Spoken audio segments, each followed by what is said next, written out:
नमस्कार। एक काम करिए, पिछले कुछ दिनों का कोई अपना ऐसा डिसीजन याद करिए जो आपने थोड़ा जल्दबाजी में ले लिया हो और बाद में पछताए हो आप कि यार थोड़ा रुक जाता तो अच्छा रहता। अगर याद आया तो फिर उस एक मूवमेंट को पकड़ के रखिए, क्योंकि जो आज मैं वीडियो में बात कहने वाला हूं ना, वो ऐसी ही एक मूवमेंट के आसपास घूमने वाली है। 29 जून को आसमान में एक one of the fastest planet mercury यानी बुध वक्री हो रहे हैं, यानी पीछे की तरफ मुड़ने वाले हैं, रेट्रोग्रेड हो रहे हैं। हर साल करीबन 3 से 4 बार ऐसा मूवमेंट आता है। और जब जब बुध वक्री होते हैं ना, आपको रील्स में, इंटरनेट पे क्या देखने को मिल जाता है कि आपका फोन खराब हो जाएगा, पुराना रिश्ता लौट आएगा, डील टूट जाएगी, आपका नेगोशिएशन फेल हो जाएगा। रॉन्ग, क्योंकि ये चीजें सच नहीं है। बुध का वक्री होना असल में बड़ा दिलचस्प मामला है। बुध ना एक नहीं, 2 अलग अलग चेहरे इस बार आपको दिखाने वाला है। क्यों? क्योंकि बुध ना अपना वक्री होने की शुरुआत करेगा कर्क राशि में, कैंसर साइन में। कैंसर साइन में क्या है? बुध दिमाग है, कैंसर राशि दिल है, तो दिल और दिमाग आपस में उलझ जाते हैं।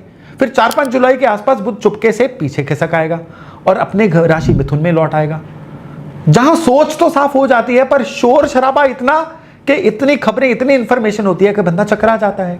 यानी रेट्रोग्रेड एक ही प्लेनेट है, लेकिन 2 स्टोरीज यहां पे बनेंगी। पहली इमोशंस की और दूसरी ओवर इंफॉर्मेशन की, और बीच में एक ऐसा हफ्ता आएगा जहां पे बहुत ज्यादा कंफ्यूजन बनी रहेगी। इस वीडियो में बड़ी इत्मीनान से बैठिएगा, क्योंकि इस वीडियो में मैं आपकी हर राशि के लिए भी बताऊंगा कि ये जो बुध की मूवमेंट होने वाली है ये क्यों स्पेशल है और ये आपके जीवन को किस तरह से प्रभावित करने वाली है। उससे पहले जानिए बुध वक्री असल में होता क्या है। अब ये सबसे बड़ी गलतफहमी क्या है कि कई लोग सोचते हैं कि बुध पीछे की तरफ चलना शुरू हो जाएगा। अरे पीछे नहीं चलता, आसमान में कोई प्लेनेट उल्टा चल सकता ही नहीं है। ये हमारे एक आंखों की इल्यूजन, धोखा होती है।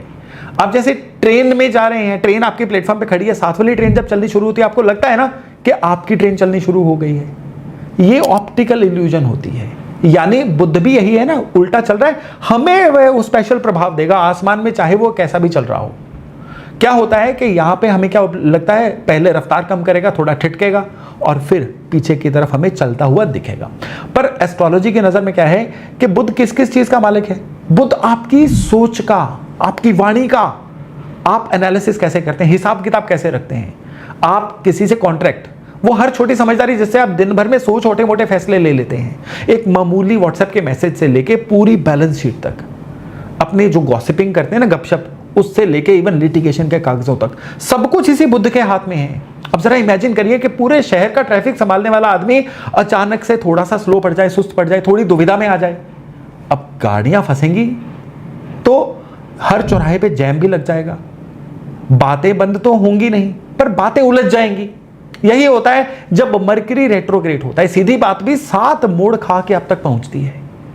तो आप इसको ऐसे देखिए कि मानो कुदरत ना बुध वक्री होने पे ना आपको रीथिंक करने का मौका दे रही है। एग्जाम में याद है जब 10 मिनट आखिरी वाले बचते थे, टीचर कहती थी कि चलो एक बार अपनी आंसर शीट को दोबारा पढ़ लो। वक्री बुध वही वो एंड वाले 10 मिनट हैं, जिसने तो दोबारा पढ़ लिया उसकी गलतियां वहीं पकड़ी गई, और जिसने जोश जोश में आके पेपर पटक दिया वो रिजल्ट आने पे पछताया। अब एक और सवाल आता है कि ये जो बुध का रेट्रोग्रेड है ये इतना खास क्यों है? अब यहीं से बुध का असली मजा शुरू होता है, क्योंकि हर वक्र एक जैसा नहीं होता। उसका रंग इस बात से तय होता है कि बुध किस मोहल्ले में, किस एरिया में, किसकी संगत में जाके ठहरा हुआ है, यानी राशि। और इस बार जो संगत बनी हुई है ना, वो देखने लायक है। बुध अपनी ये जो रेट्रोग्रेड उल्टी यात्रा है ना, ये कर्क राशि से शुरू करेगा। और कर्क राशि कैसी जगह है? ये पानी जैसी जगह, चंद्रमा का घर।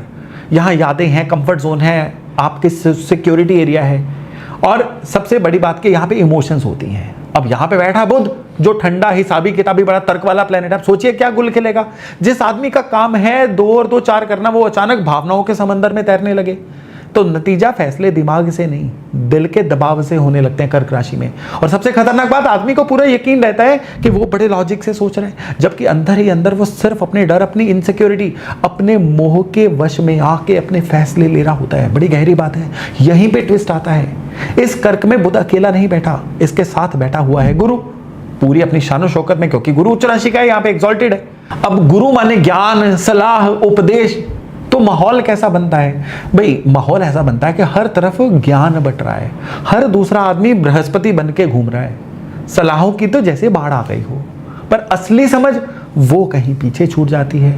ओवर थिंकिंग, बहुत बोलना, आई एम ऑलवेज राइट, ये भाव आ जाता है। ये इन दिनों की पहचान है। फिर चीज़ें थोड़ी सी ट्विस्ट होंगी। 4-5 जुलाई के आसपास क्या होगा कि बुध धीरे धीरे कर्क का दरवाजा पीछे से बंद करेगा और वापस लौट आएगा अपने पुराने घर में, जेमिनाई मिथुन में। यहां आते आते भावनाएं, इमोशंस तो छट जाएंगी, पर फिर भी राहत की सांस नहीं लेनी है, क्योंकि उसकी जगह क्या ले लेता है? ओवर इंफॉर्मेशन का सैलाब। News, WhatsApp, reels, Telegram, forwards, अफवाहें, सब एक साथ हमला बोल देते हैं। अब लोग और ज्यादा बोलना शुरू कर देते हैं, समझते इतना सा भी नहीं है। इतनी जानकारी कि असली बात उस भीड़ में दब ही जाती है। और यहां पे करीब 12 जुलाई को एक और चीज घटेगी।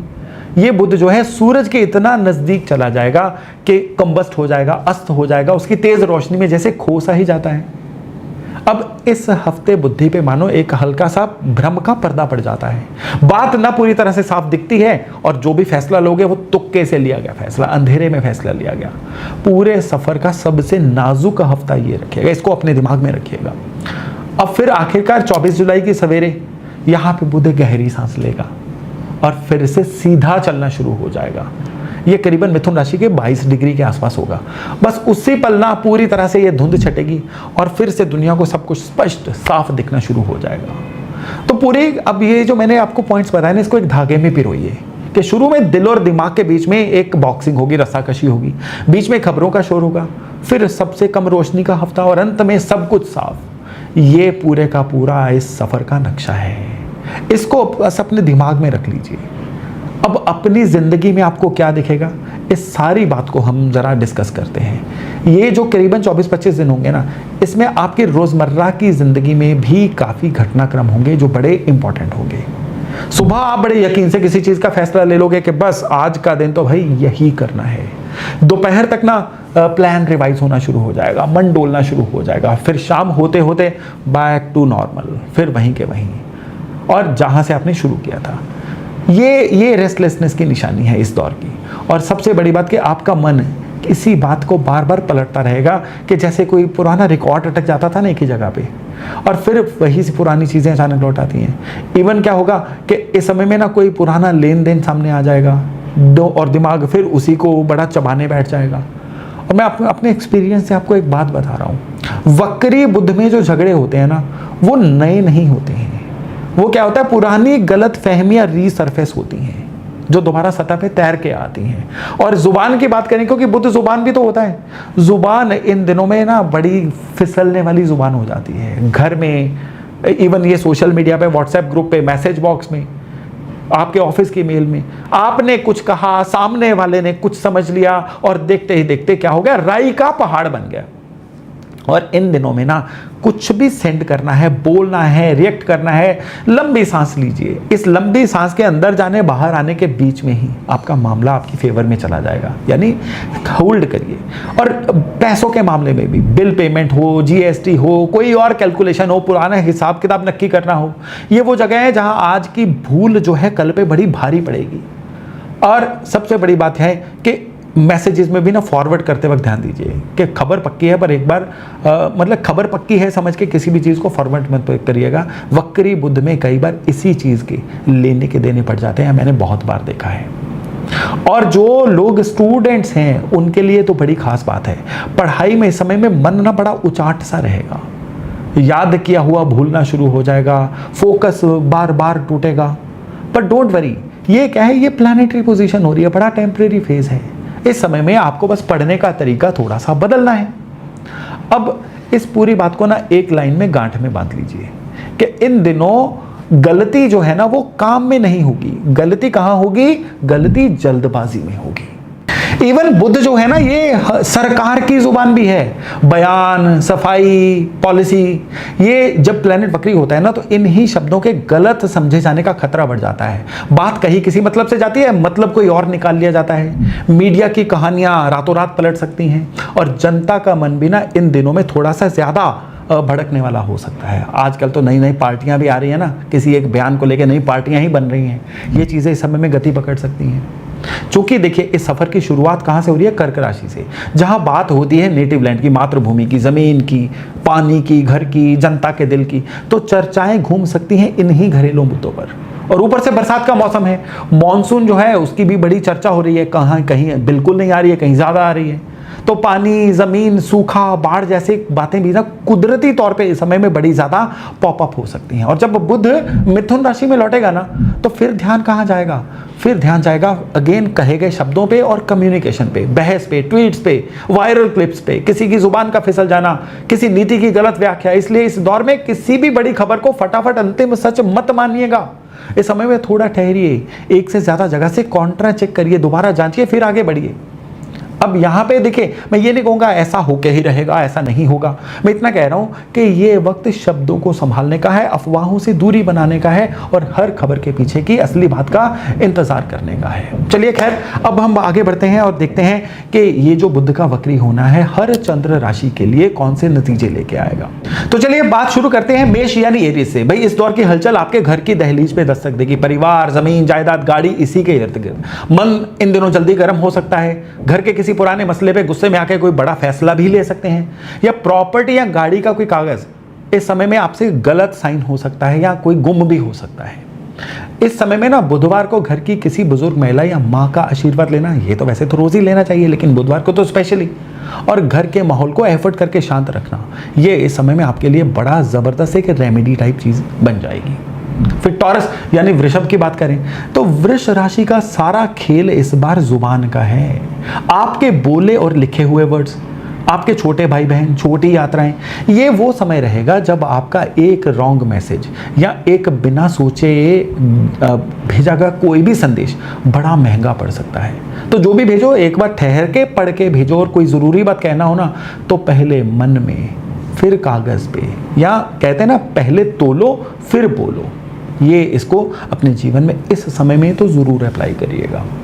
अब मिथुन यानी जेमिनाई की बात करें तो ये बुध का अपना घर है, और बुध लौट के भी जुलाई महीने में यहीं पे आ रहे हैं। मतलब ये जो अंदर सोच का ज्वार भाटा चल रहा है ना, ये आप सबसे ज़्यादा महसूस करोगे। बेवजह का खर्च, हिसाब की चूक, गुस्से में निकले कड़वे वचन, इनसे बच के रहना होगा।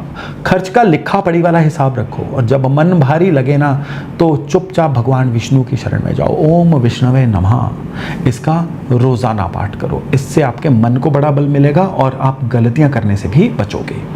चलिए अब कर्क यानी कैंसर राशि की बात करते हैं। इसका भी सीधा आप पे असर है, आपकी आइडेंटिटी, आपकी सेहत, आपकी फैसले लेने की क्षमता पर, क्योंकि बुध अपनी पूरी उल्टी यात्रा यहीं से शुरू कर रहे हैं। इसलिए आपका जो सबसे बड़ा दुश्मन है ना, वो होगी ओवर थिंकिंग। छोटी सी बात का दिमाग में घुमा घुमा के पहाड़ का बन जाना, इवन इमोशंस के झांसे में आके ना कोई गलत फैसला ले लेना।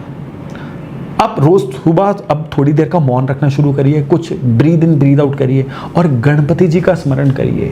ये इस समय में रियली आपकी बहुत ही ज़्यादा हेल्प करने वाला है। फिर हम बात करते हैं सिंह यानी लियो की। भाई सिंह का ध्यान जाएगा नींद, खर्च, विदेश से जुड़े मामलों में, और अंदर ही अंदर चलती हुई एक बेचैनी पर। कुछ बातें मन में दबी रह जाएंगी, अकेले वहीं घूमती रहेंगी।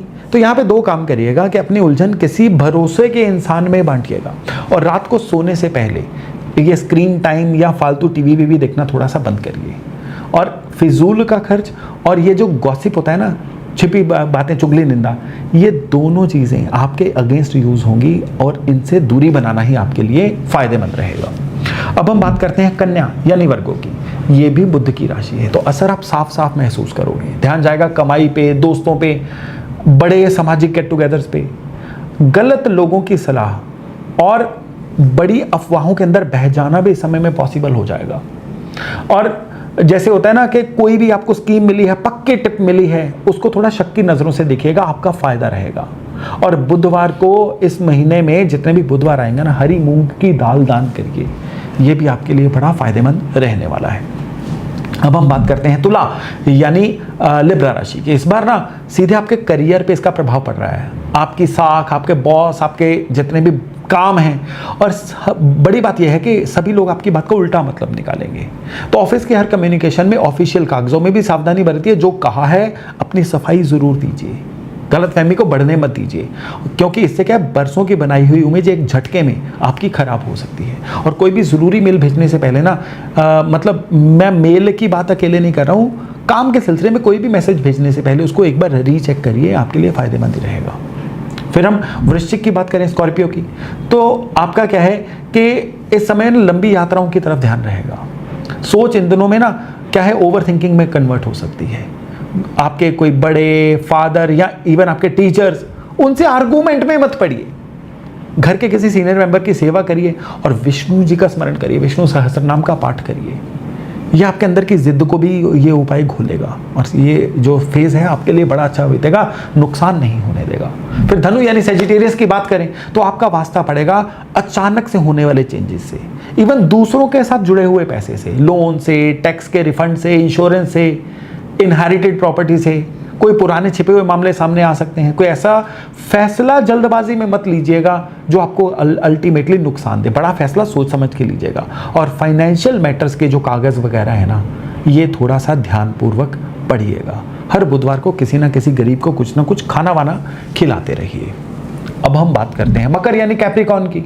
भाई आपको थोड़ा सा मैरिड लाइफ का ज़्यादा ध्यान देना है, पार्टनरशिप में है या कॉन्ट्रैक्ट्स में है तो उस पर भी ज़्यादा ध्यान देना है। और अगर आपको कोई ऐसा काम है जिसमें डेली क्लाइंट्स हैं तो गलतफहमी का खतरा हो सकता है।